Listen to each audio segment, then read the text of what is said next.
These are all interdependent only. They are evolving, and there is also chance for change and transformation. There is change. There is a chance for change and transformation. So since these are not permanent, these are not essential truth, and even these essential categories are inherent essence. So even the concept may be identity which is fixed.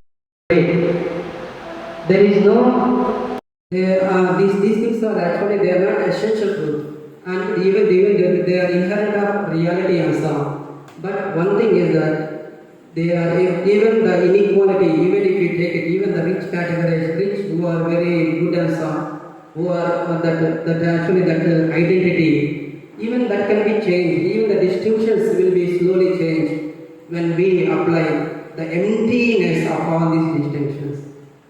Everything is empty of all this because everything empty of inherent essence. If there is no inherent essence, so we will not be taking that one as essential truth. Then surely we all get well interdependent on one another, and that interdependent life through maybe without any inequalities, without any distinctions, we can go. The society will go further for maybe a compassionate society where we can say all these things also. Yeah, injustice also can be explained that way. There is no inherent reality. Injustice is the belief that you are thinking a system is, for example, we think that injustice is maybe all the harm that is done to the minorities. Even this majority people are the majority identity. Even that itself, when we say that the majority identity itself is the majority, that is the imperfect, that is belief. That is our wrong illusion that somebody is majority, the other is minor. The caste division, my caste is higher than your caste. Maybe any other, maybe social gender inequality, maybe she is greater than me, I am greater than him. So that division itself is inherent of reality. So nothing is permanent. Since everything is empty of inherent essence, why then? And it is able to, and it is telling that in the process of, since everything is interdependent, surely this inequality in maybe in the long run you will not find it in the long run. For example, when I depend upon you, when really without all these distinctions, without all these inequalities, when I think that I am also same, you are also same, in the long run, and this interconnectedness will surely will help us to look for that inclusive society where we are all treated as humans, we are all treated as one, and where we are treated as one being and so. In that way, Nagarjuna highlights the emptiness of all these things also. Since everything is empty, nothing has any meaning, and Nagarjuna century he indicated which century? Second century. Second century. The theory of has had in the society to no revolution has taken place because of Nagarjuna's Shunyata theory. So it had meaning in relation to society. Everything can be relativized like that. No, actually, though Nagarjuna has come second century, this very concept, it brought out a revolution in the world. Even the because of the concept of Shunyata, I told already, it is understood in two ways for Nagarjuna. One is in the terms of level, other in terms of metaphysical level. Metaphysical level, we can compare it with Purna. In the empirical level, connectedness, even the theory of relativity, even all the science, even they ultimately depend upon the theory of Shunyata. It is Buddhism which gave the way for the, if at all today that all the scientific theory are developed, it is Buddhism and Buddha, the middle, who actually emphasize that middle path. And Shunyata, as you told, no, it is very meaning of this Shunyata, When all beings are empty of their inherent essence, surely no government, no identity, and no structure will go for that I am very permanent. I am, you please obey me. I am very powerful. You are lower than me. You are a low caste fellow. Nobody will say that. Because when we go for this, the emptiness of all these categories, and when there is a lot of scope for this change, and even these things also actually, these all things are evolved due to cultural, historical, and all these factors and so on. Even all these distinctions will be changed, and there will be a reconfiguration of society where we can look where all are treated one. It's not taking place. Reconfiguration of society did not take place at all. It will take place, but when all people have this understanding, see, since I am doing this work, then I have this understanding. And if if same concept is taught to everybody, surely the Buddhist concept, Shunyata, even today it is applied even for a lot of writings. Many are now depending upon this concept. Even they are also doing a lot of studies connected with science and so on. Now today this is they are taking this concept even for research also so much. My professor is here, one who taught me Buddhism, and even today in Qatar I am doing my PhD thesis. It is for Dr. Varghese Manimala who told me. My thesis actually Brahma Tattvam Shunyata, a comparative study. Actually it is for the Varghese Manimala who told me. Actually today in Qatar I am reading on the Shunyata, it is actually. And Father can enlighten us more if at all some you have any doubts.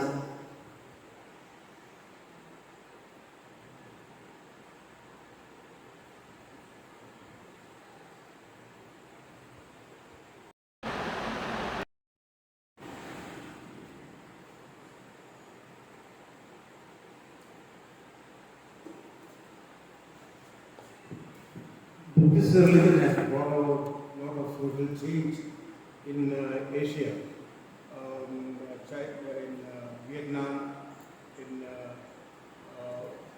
Cambodia, many other countries. Have they taken recourse to Nagarjuna for their explanation, or that the revolutions were related to Nagarjuna's concept?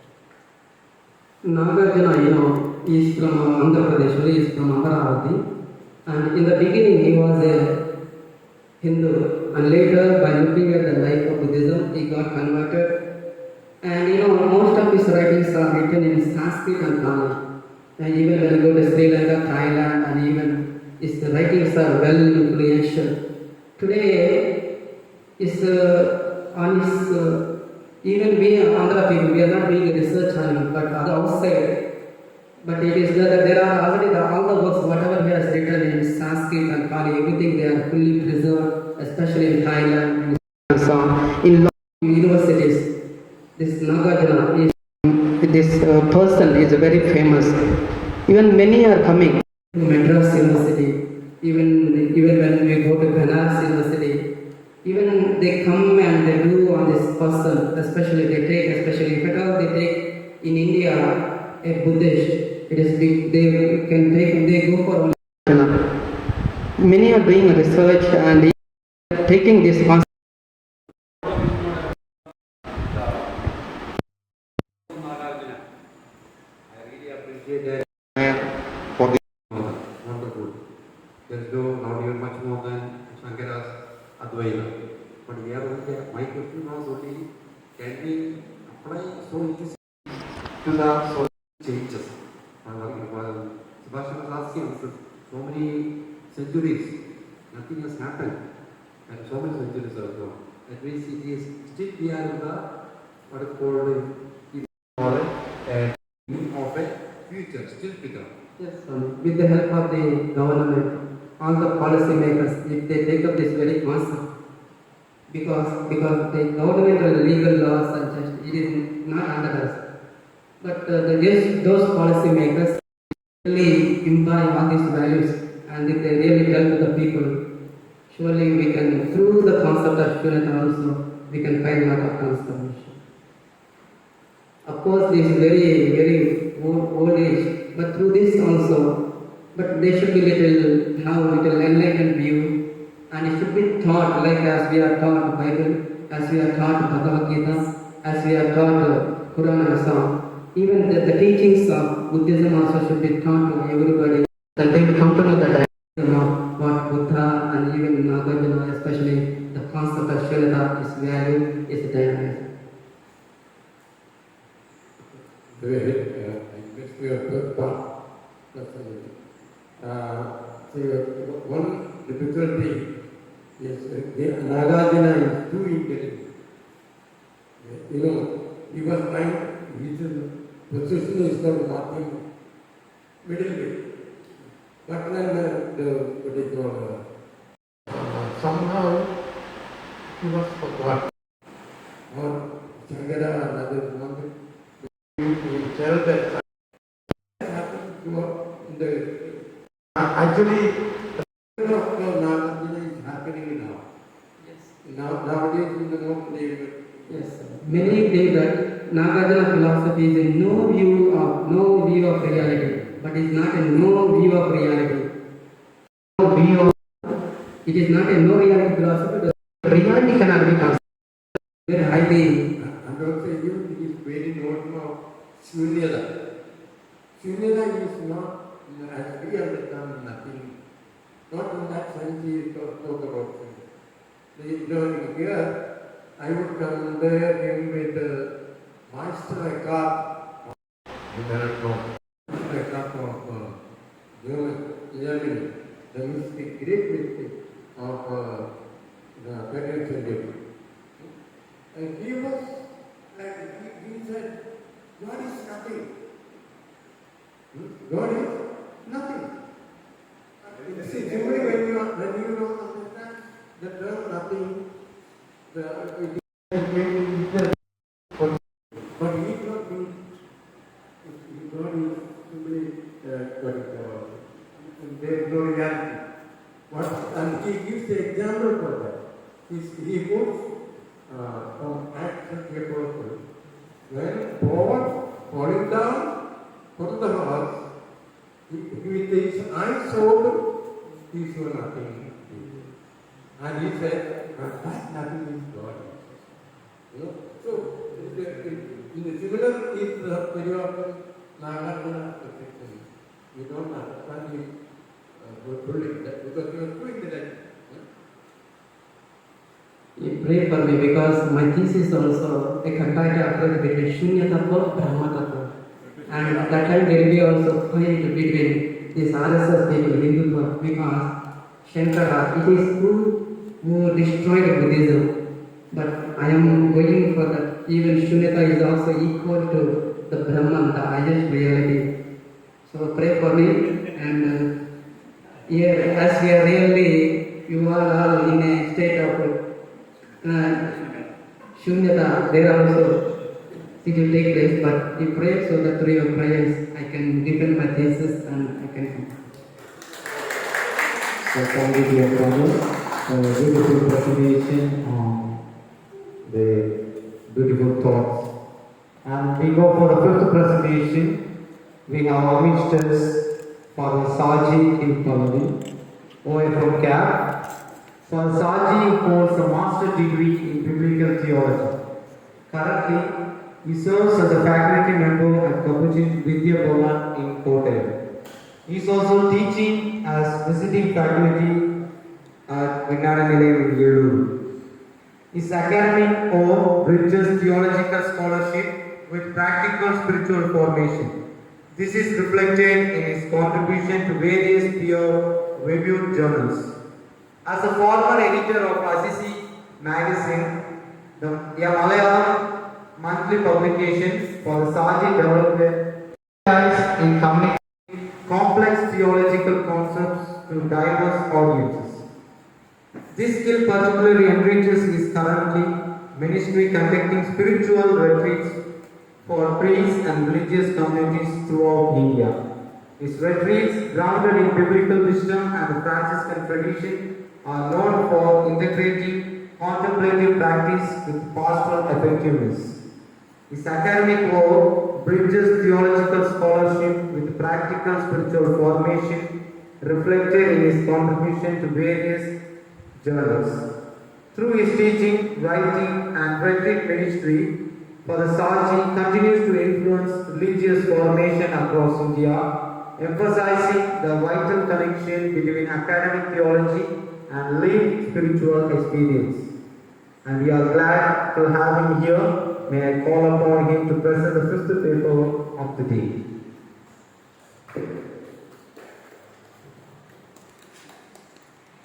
Good afternoon, sisters and brothers.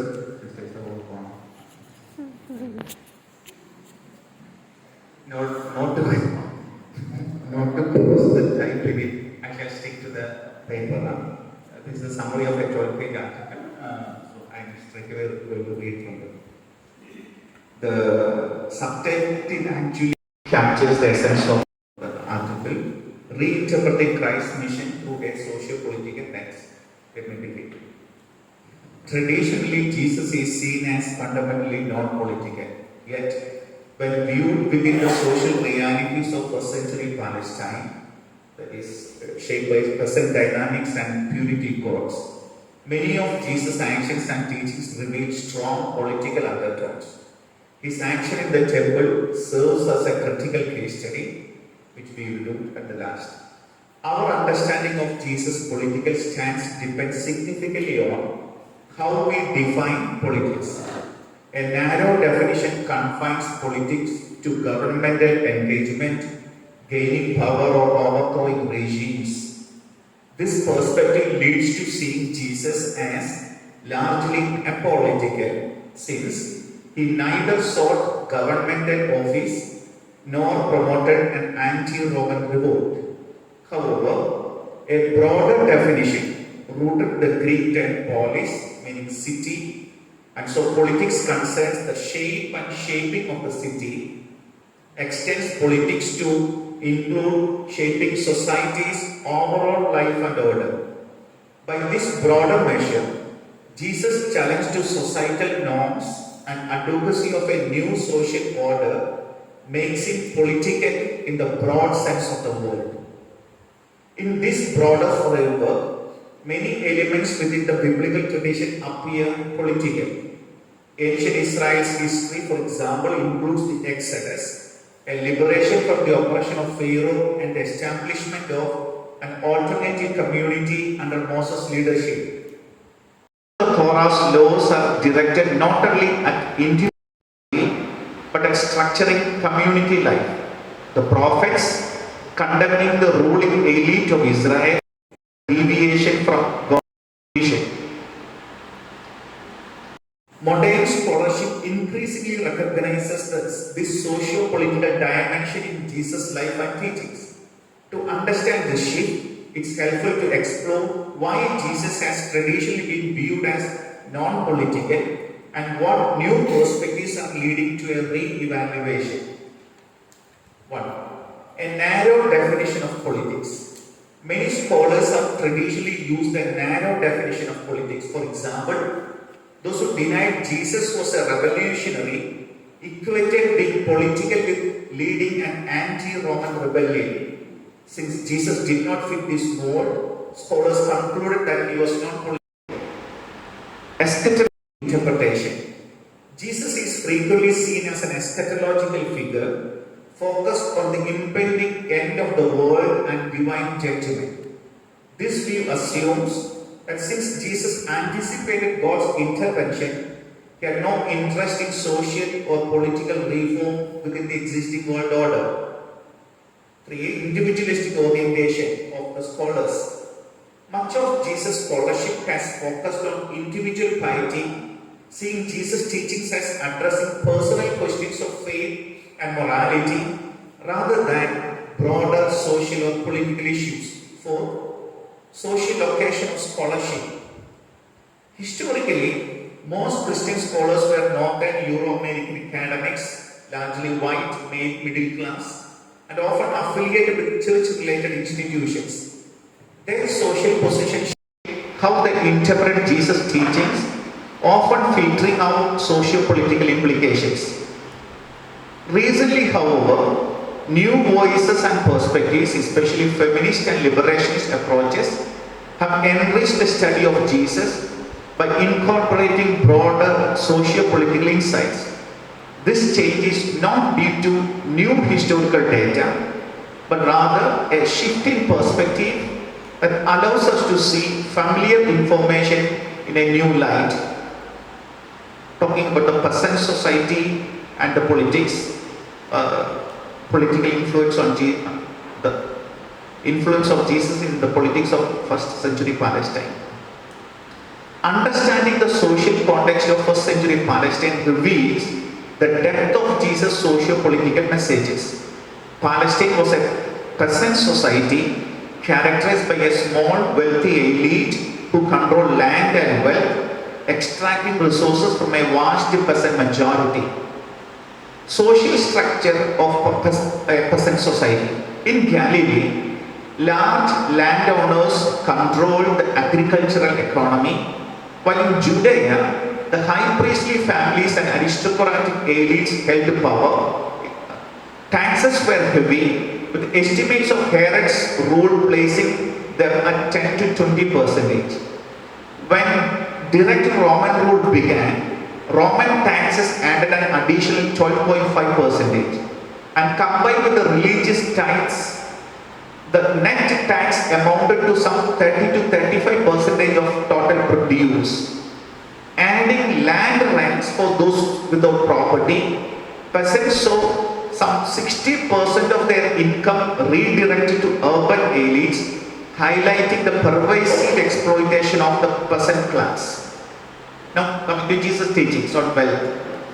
A recognition of the social world of Jesus casts his saying about the poor and the rich, poverty and wealth in a different light. The poor are the economically oppressed class of a peasant society, just as the rich are the wealthy urban elites. Poverty and wealth cease to be abstractions or metaphors. They also cease to be primarily qualities of individuals. Wealth was not the result of hard-working individuals striving to advance in the world, but the product of being part of an oppressive social class which extracted its wealth from peasants. And poverty was not the result of laziness or failing to make use of one's opportunities. Consideration of a particular saying illustrates the difference in meaning generated by setting it in the social world of a peasant society. That famous teaching, no one can serve two masters, for a slave will either hate the one and or be devoted to the one and despise the other. You cannot serve God and wealth. Now, if we hear this saying within our social context, and our social norm, then we are likely to hear it as addressed to individuals faced with the choice of whether to serve God or wealth. Should I pursue affluence in my life or serve for the service of God? But such a choice did not exist for peasants living in the highly stratified social world of first century Palestine.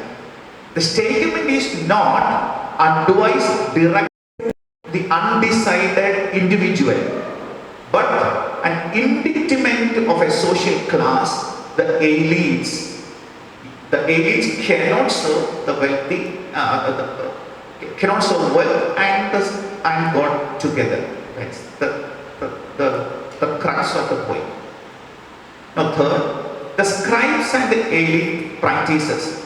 Jesus' scribes who serve the elite also gain new meaning. Jesus says, beware of the elites who wear the long robes and they devour widows' houses. This is criticism, likely referring to legal actions that resulted in peasants losing homes to the elite due to debt. Thus, Jesus' critique of scribes reflect a broader indictment of the ruling elite's practices. Rejection by the elites. All these positions will lead Jesus to be murdered by these elites. That's right. Jesus' challenge to the elite authority and social order likely contributed to his arrest, condemnation and execution. The elite saw Jesus as a popular leader operating outside their control and his critiques threatened the stability of a society structured to benefit them. Importantly, Jesus' condemnation was led not by the Jews but by a small circle of ruling elites. Jesus as a social prophet, he appears similar to the classical prophets of Israel who challenged ruling classes and advocated. Jesus' critique of the social inequalities and vision of an alternative society, community revealed the socio-political dimension of his ministry. Now, talking a little about the purity society and the politics. Jewish society in Jesus' time was also a purity society structured around the temple, which is served as both the center of worship and a symbol of Israel's purity system. Rooted in Levitical laws, the purity system emphasized separation from impurity, defining purity not just in religious terms but in social ones. Categories of pure and impure distinguish righteous from sinners, Jews from Gentiles, and men from women. The system created social boundaries and contributed to the marginalization of those considered impure, such as the chronically ill and poor.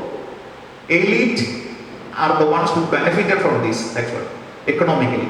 The purity system benefited the elites by justifying their power and wealth. They promoted the temple as the central institution of purity, legitimating the elites' religious and authority. Furthermore, taxation was tied to purity as right to produce could be sold to the observant, economic control over the peasant population, something compared to our caste system. Jesus' critique of purity. His ministry directly challenged these purity boundaries. His sayings about the system's foundations, which his open table fellowship broke down, while his open table fellowship broke down purity barriers. By eating with the sinners and others, Jesus created a vision of inclusivity that countered the purity codes of exclusivity. Politics of purity versus politics of action. Jesus' actions suggest he replaced the politics of purity with politics of action. He rejected purity as the basis of social organization, advocating instead for a community grounded in compassion, a direct critique of the purity system's role in social hierarchy. Now, third is a case just before we enter into it. See, the thing of that in our scripture, in our Bible, cleansing of the temple. That is the thing. Now, cleansing means what? As if the temple was impure because of some practices. That is not the actual idea of the event that took place there. We are going to come to that. Jesus' action in the temple, where he overturned the tables of money changers, provides further insight into his socio-political stance. Traditionally seen as a cleansing of the temple, this event is better understood as a prophetic protest against the temple's role in economic exploitation. Prophetic protest. Jesus' temple action was a likely planned and deliberate critique of the temple's economic exploitation rather than a spontaneous act. The temple tax system benefited the elite and burdened the poor, and by disrupting these operations, Jesus made a symbolic statement. And how did he interpret prophetic writings? Jesus' actions echo the prophetic tradition, particularly Jeremiah's temple sermon, where he denounces the temple as a den of robbers. Jesus invoked Isaiah and Jeremiah to contrast the temple's intended purpose as a house of prayer with its actual state as a center of exploitation. Another word is cave of wild beasts. That's another expression for the Greek time. His protest was not about individual merchants' morality, but an indictment of the whole temple establishment and its correct leadership. Conclusion. Viewing Jesus' teachings and actions within the socio-political structure of his time, it becomes clear that his ministry extended beyond personal spirituality to challenge social injustices. Although he did not seek governmental power, Jesus embodied a radical alternative to the existing social order, envisioning a community grounded in equality and compassion. This alternative vision, rooted in the prophetic tradition, reveals a political dimension to his message. Understanding Jesus as a figure concerned with both individual and societal transformation challenges the traditional apolitical view and offers a fuller picture of his ministry. Jesus' socio-political message remains deeply relevant for contemporary reflections on social justice. In sum, Jesus was indeed political in the broadest sense, an ecstatic healer, prophet, and teacher whose teachings bridged religious experience and social vision, creating a holistic and transformative model for communal life under God's kingdom.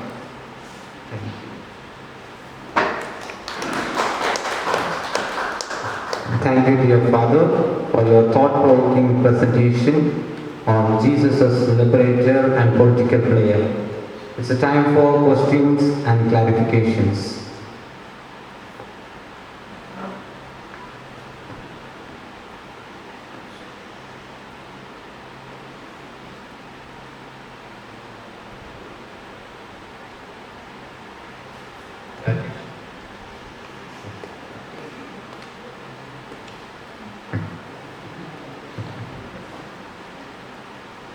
This is a beautiful talk of God, Father.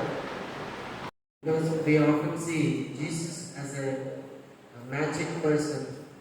Because of some preachers, a few famous preachers, but you have portrayed Jesus in a mild way of he is a politician. He is working for the people, those who are suffering. It's beautifully presented. And my question is that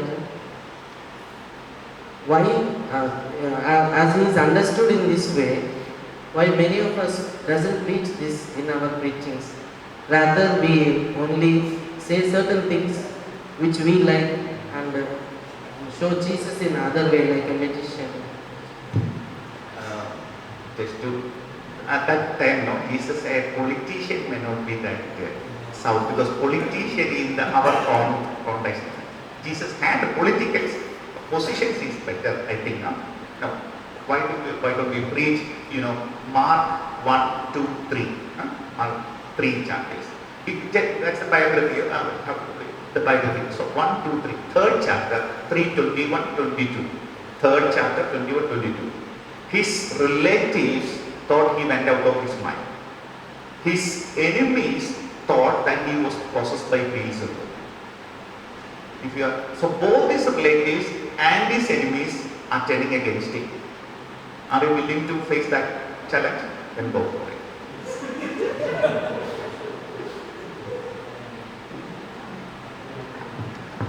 Thank you.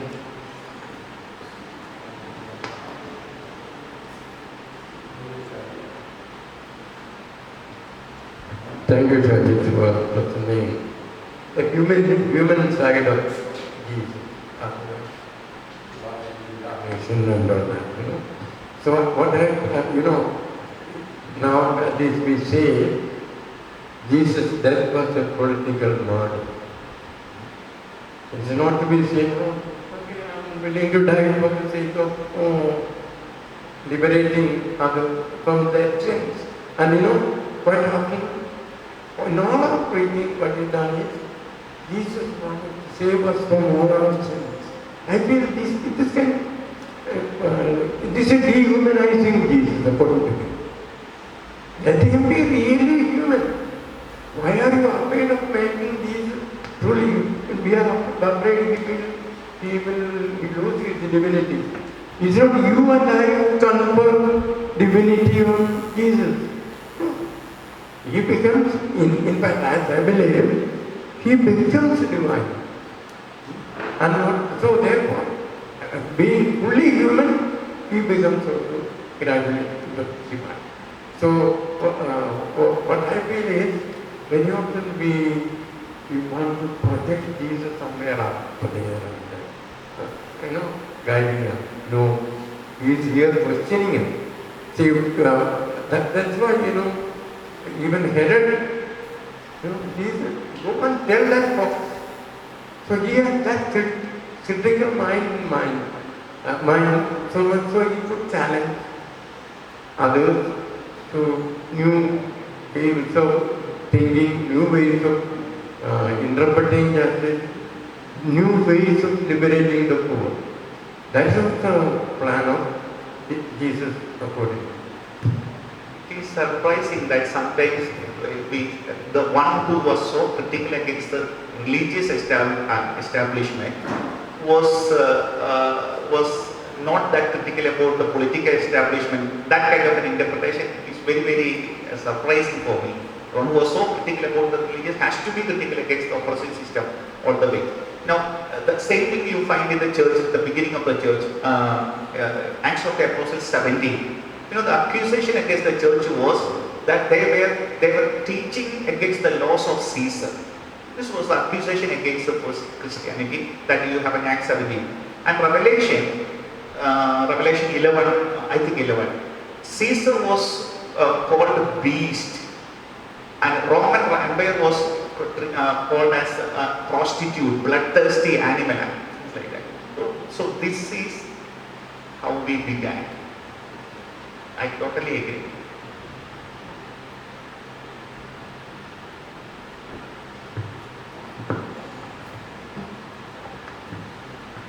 Thank you, Shaji, for the paper. Very concise, to the point, and also within time. When you agree in the interpretation of the cleansing, the so-called cleansing of the temple, my thoughts were going to many of our temples. New temples that we are creating, new devotions we are introducing. I think St. Anthony has become very popular these days. I don't know whether it is because of our love for St. Anthony or love for something else. Now people are interested to go to some of our own ashrams to serve there. What is ultimately how we are going after money? Let us put it bluntly, money and position. I just add one observation by one Capuchin who is not known to anyone outside of Kerala, Father Bobby. He said an observation, he said it in Malayalam. However big the church may be, however palatial the structures may be, the one who is worshipped in that church is a naked Jesus. However golden the whole thing be, the one who is worshipped is a naked person.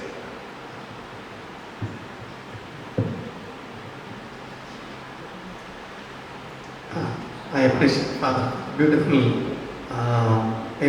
this deliverance, and I still have a question with you. You interpreted Jesus as a man who revolted against social changes. He wanted a Jewish community to be changed into maybe equality, a social justice, but still the church has not still realized Jesus. Still the church is still remaining as neo-Jewish church. What's your answer? Still we have got this contradiction to the rich and poor, religious and laity, men and women, rich and poor, socially upgraded, socially deprived. What is the answer present today? Okay, do we need another Jesus to repair the church, or this is enough? How we can understand the Bible? I don't know how to answer it, but one thing is there. I mean, that was a faith proclamation. We were known as third race. There was Jewish race, there was Gentile race. We were known as third race, who had both Gentiles and Jews equally respected, men and women equally, that kind of thing. That is how we began. Later things. We don't need a new Jesus, but we can something. I think I.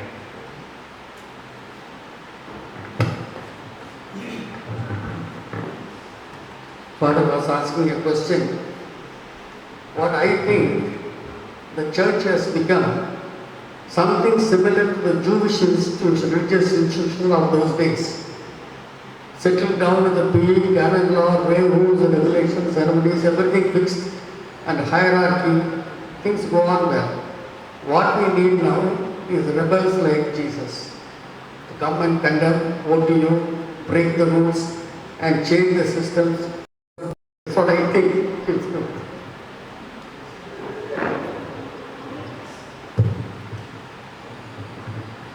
Can only write papers. That is a good comment.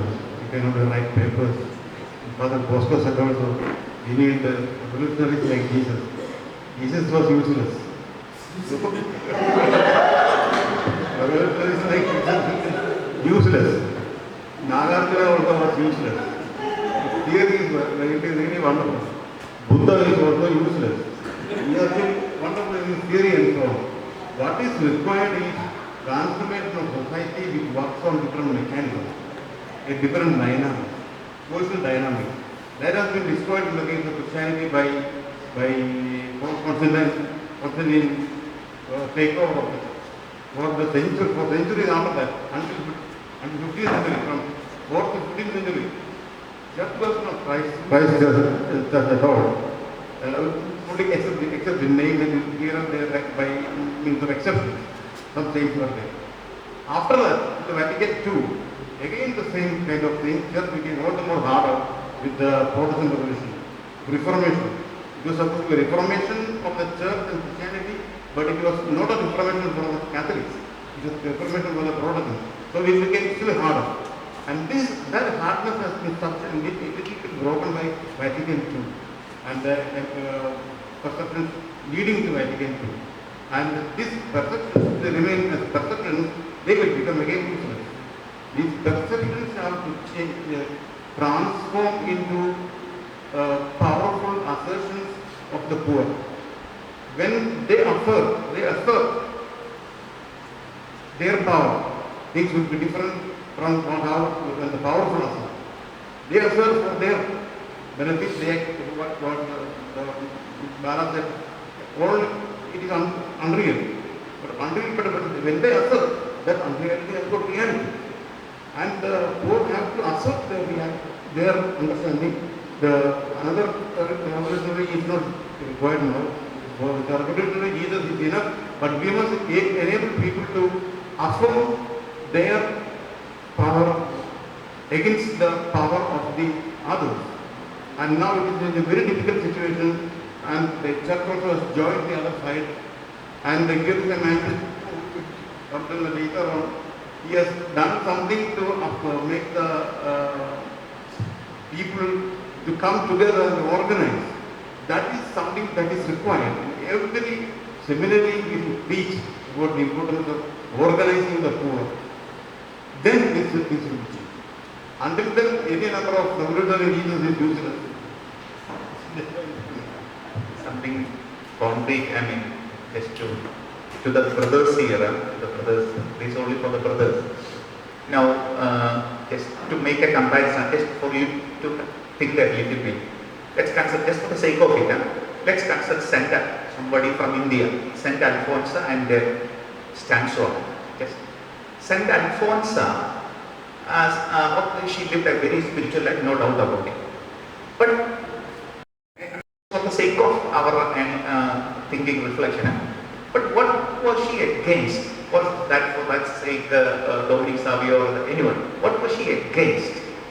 In Jesus' case, he was for something, definitely for something, but he was against something. That part somehow we religious are losing sight of. We are for prayer, we are for helping the poor, we are for doing various societal activities, fine, 100% good. But equally, in certain occasions we have to be against something. That is why, you cannot understand Jesus. You take the biography of Jesus, you don't find a single page where you don't have a conflicting situation. That's the biography of Jesus. John is a theological one.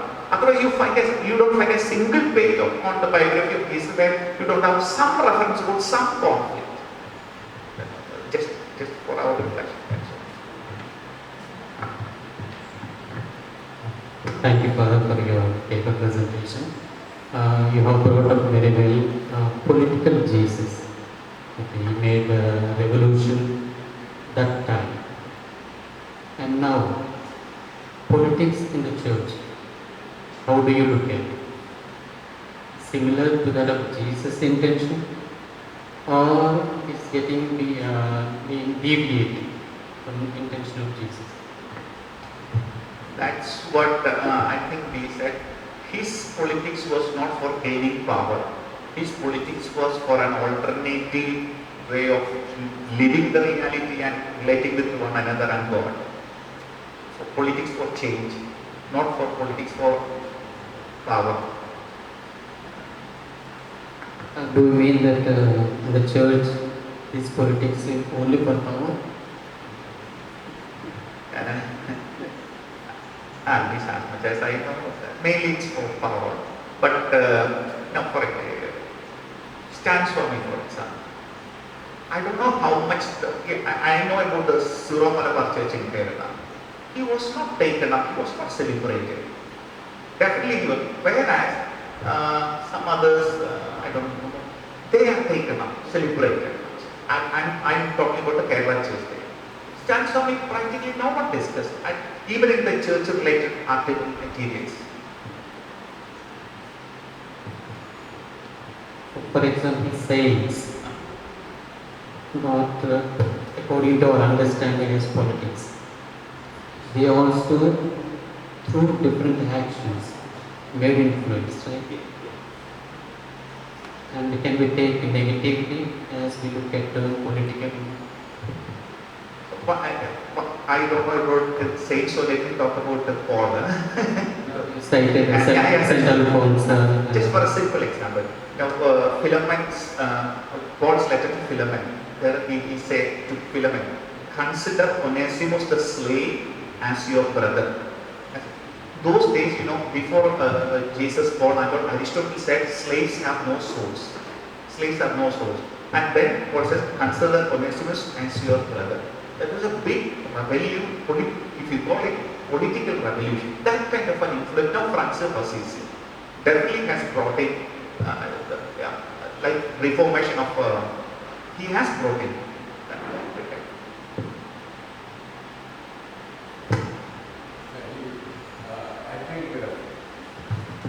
See, there is a manifesto of Jesus in Luke chapter 4, 16 to 22.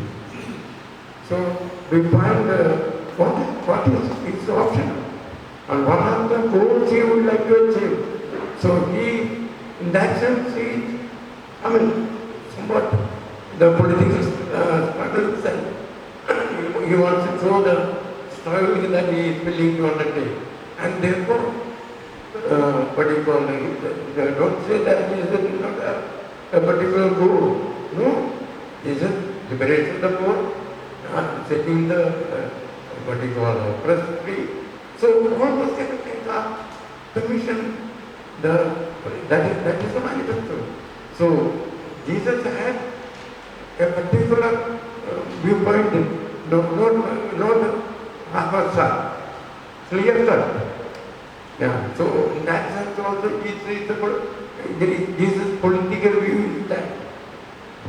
I totally agree with that. But one more thing, Jesus' entire whatever ministry was deeply rooted in his God concept.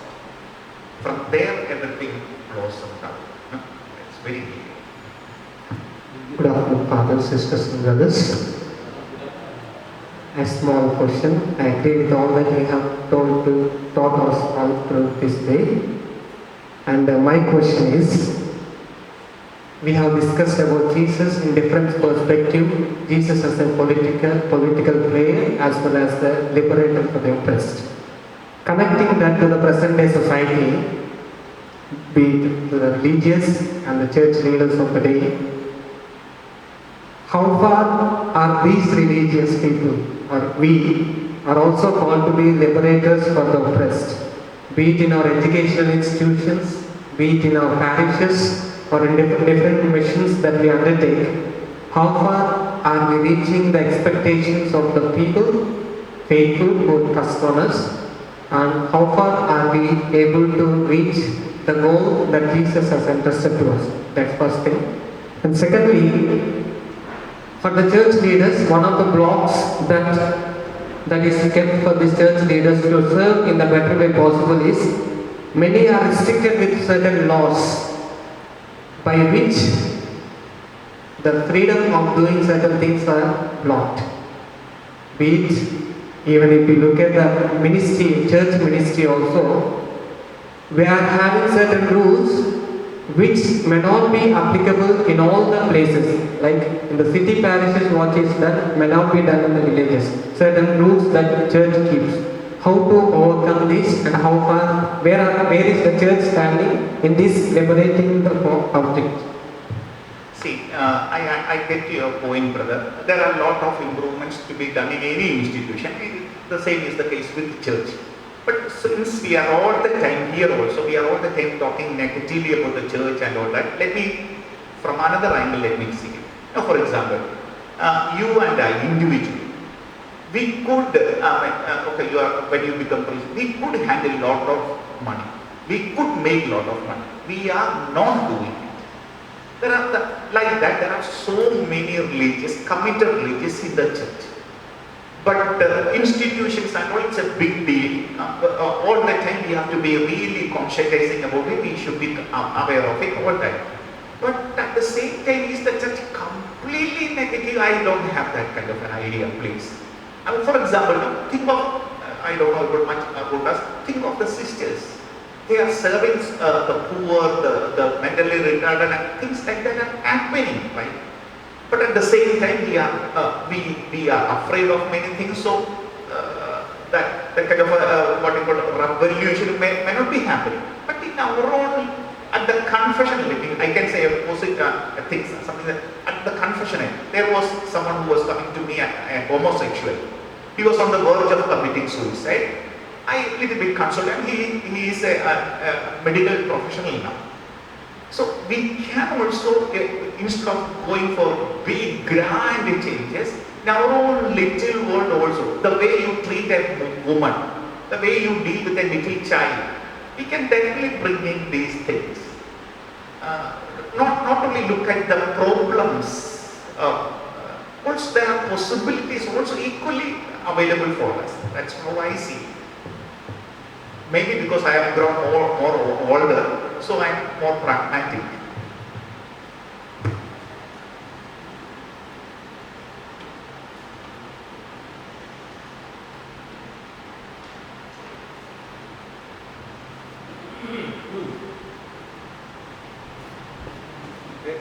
I think time is up.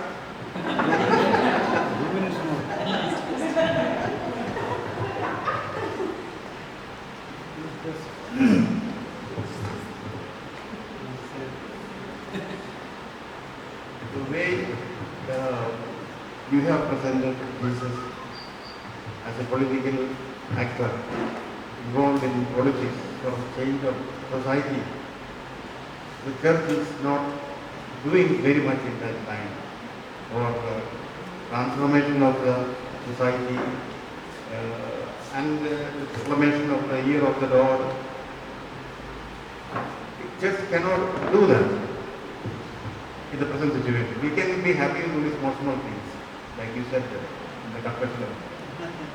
But that is not the goal of the church which Jesus left. We have to continue the work of Jesus, and that is what the church is for. But now we think of church as interested in something. Is of people who come to the church, is it for salvation of the world and transformation of the world that they come to the church? I mean, if people are converted, I don't think. This is very much personal. The church has become something which serves the personal role of the individual for his own self. The original goal is forgotten. Only individual's self is now helped by the situation.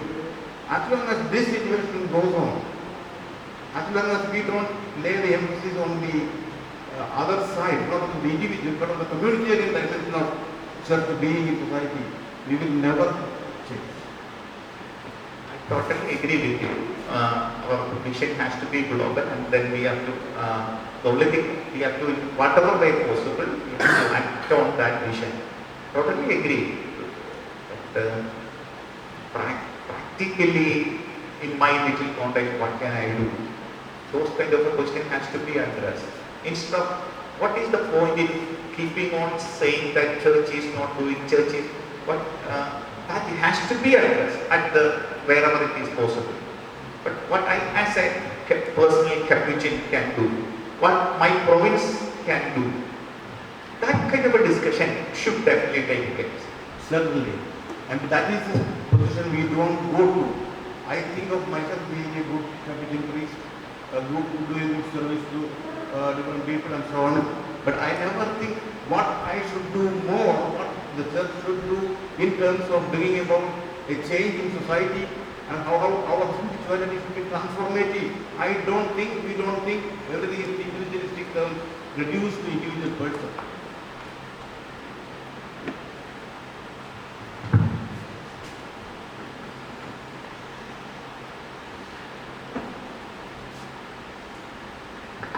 So once again, thank you, Father, for a beautiful presentation. So before we go for the last presentation of the day, we break for tea and we come back by 4:05. Thank you.